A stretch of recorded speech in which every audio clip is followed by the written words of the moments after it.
Every autumn, without thinking about it, my grandmother would pull off the dry outer skins of every onion she peeled and set them aside in a brown paper bag hanging from the pantry door. Not the wet layers, just the papery, almost weightless ones, the ones that crinkle when you touch them, that float if you drop them. She'd collect them all winter. By February, that bag was full. I thought it was just her being careful with things. A generation that grew up with very little tends to hold on to everything.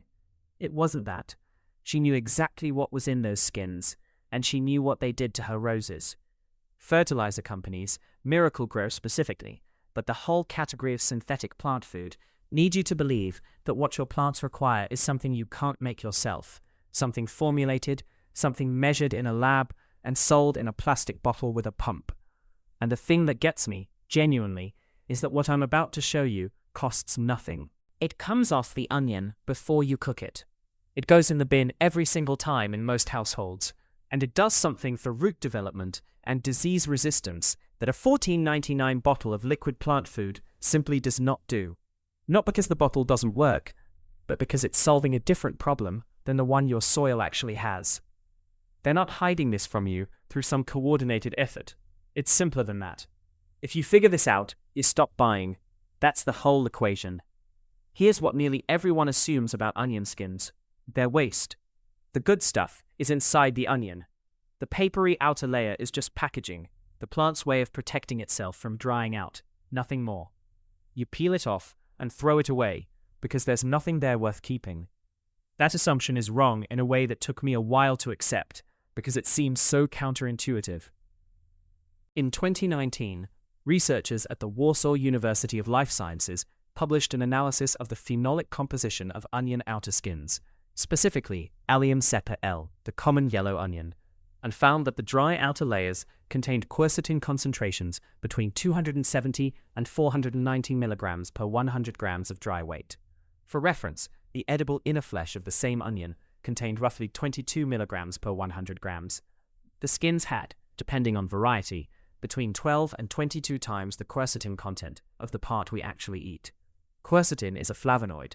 In human nutrition, it's sold in supplement capsules at around £18 for 60 tablets. In plant biology, when applied to root zones through water, it acts as a natural signal compound that stimulates root cell elongation and activates systemic acquired resistance, which is the mechanism a plant uses to defend itself against fungal infection before the infection arrives. This wasn't discovered by researchers in Warsaw. They documented what had already been practiced. Rural Polish and Ukrainian households have been boiling onion skins as a plant tonic since at least the late 19th century.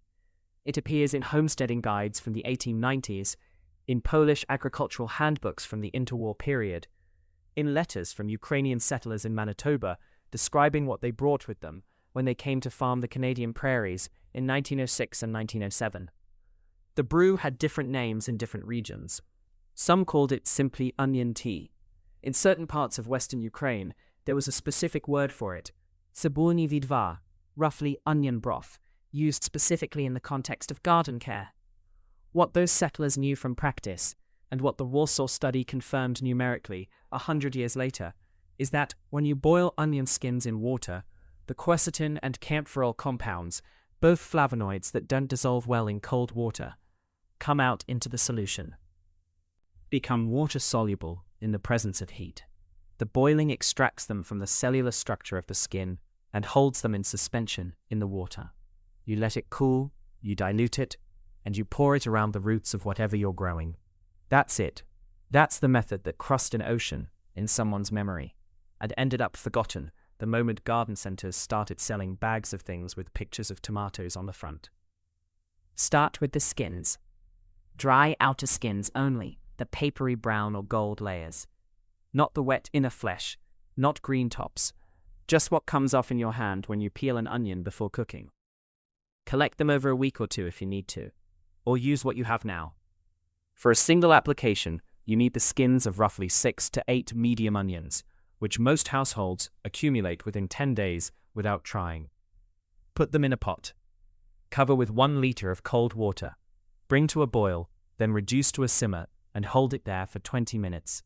The the water will turn a deep amber brown, somewhere between dark tea and weak coffee. That color is the flavonoid content becoming bioavailable. If your water is barely tinted after 20 minutes, your heat was too low. The extraction requires sustained temperature. Take it off the heat. Let it cool completely. Don't rush this. Hot water applied to soil in dry conditions can stress shallow root systems. Room temperature is what you want. Once cooled, dilute. 1 part onion skin tea to 3 parts water. This is the application ratio for established plants with developed root systems. For seedlings or anything less than 4 weeks old, go 1 part tea to 5 parts water. The quercetin concentration in undiluted brew is high enough to temporarily inhibit germination in young seeds, so don't use full strength on anything delicate. Apply directly to the root zone, not the foliage. About 250 milliliters per medium-sized plant. Poured slowly around the base, so it percolates rather than runs off. Do this once every 10 days during the growing season. What happens over the first 3 days isn't always visible. What's happening is underground. The quercetin is signaling root cells to elongate. A 2016 paper in the journal Plant Physiology and Biochemistry from a team at the University of Hohenheim in Germany documented 23% greater root tip elongation in tomato seedlings exposed to quercetin solution at 50 micromolar concentration compared to untreated controls. Longer root tips mean the plant can reach water and mineral deposits further from the surface. A plant with a better root system performs differently above the soil within a week. You see it in how the leaves sit, in the color of new growth. By day 7 to 10, if you're applying to something that was already showing stress, yellowing between the veins, slow new leaf production, foliage that looks a little flat, you typically see a visible shift.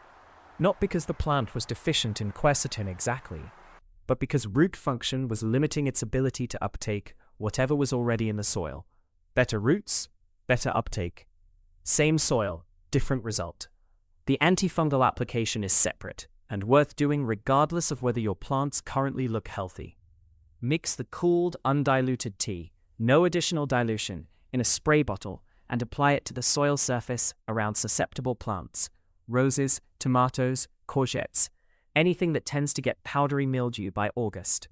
Do this early in the season, before any symptoms appear. The quercetin absorbed through the soil creates what plant pathologists call induced systemic resistance. The plant's own immune signaling gets primed to respond faster if a fungal pathogen arrives.